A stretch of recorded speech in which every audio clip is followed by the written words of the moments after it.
Ana Carolina, estudante do 6º ano, tem deficiência visual e intelectual. Ela está sentada ao lado de sua mãe.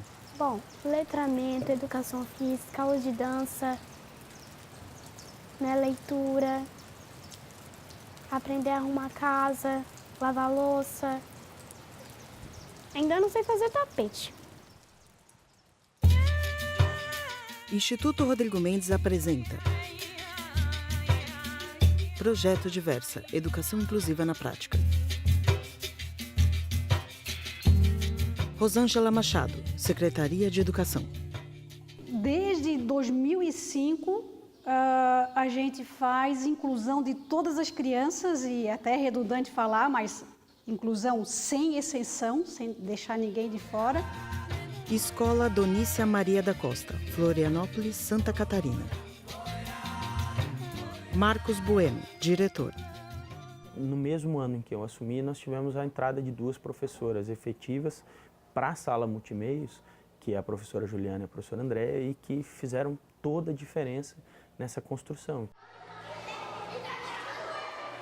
Juliana Martins, atendimento educacional especializado.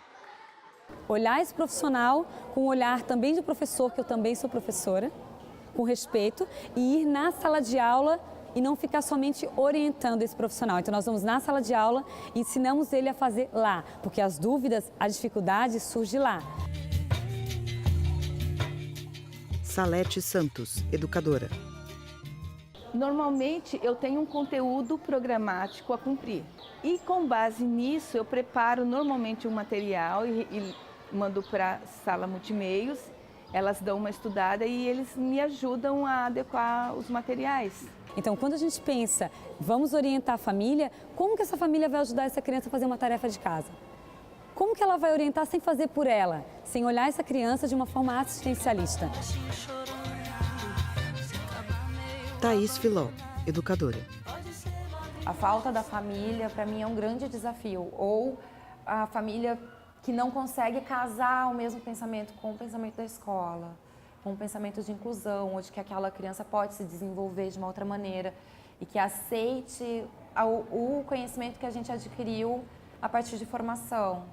A Ana Carolina tem um número de faltas baixo dessa compreensão da mãe, mesmo morando em outro bairro. Então, faça chuva, faça sol, a gente percebe que ela faz todo um esforço para a menina estar aqui. E quando a menina falta, ela justifica. Juliana Ferreira, mãe de Ana Carolina. Perder o medo, de estar em tal lugar, vou em supermercado, vou pegar um ônibus.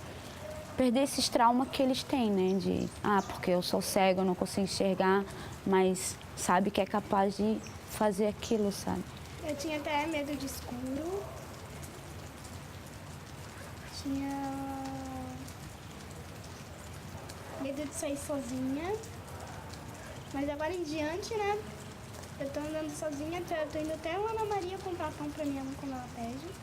A gente conta com um apoio muito grande no sentido de recurso próprio, recursos da própria prefeitura para aquisição de materiais, formação de professores, acessibilidade física. E é incrível que na turma dela existem crianças que não têm deficiência e não conseguiram progredir o tanto que a Ana conseguiu progredir.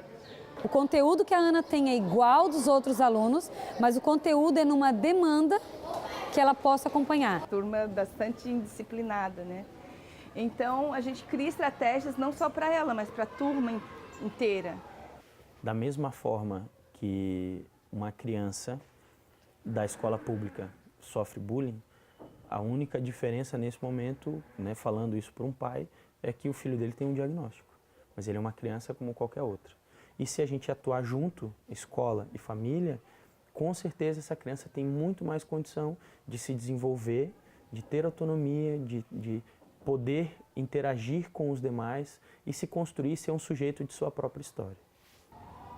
O olhar para as pessoas com quem você está se relacionando em sala de aula, independente de qualquer deficiência, olhar para as pessoas, porque são pessoas, e é isso, não tem.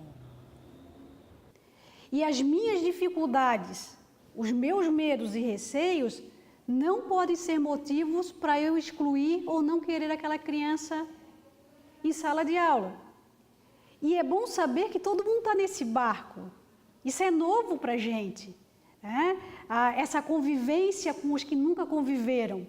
Só que isso vai trazer uma consequência muito boa para o mundo. Esse convívio não beneficia só a criança com deficiência, beneficia a todos que têm oportunidade de frequentar uma escola que reflete a vida como ela é. E a vida como ela é assim. Para mim, eu acho que ela viu que ou eu me desenvolvo ou eu não faço nada, sabe? Eu sempre falo, Ana, vamos aprender a escrever, vamos aprender a ler.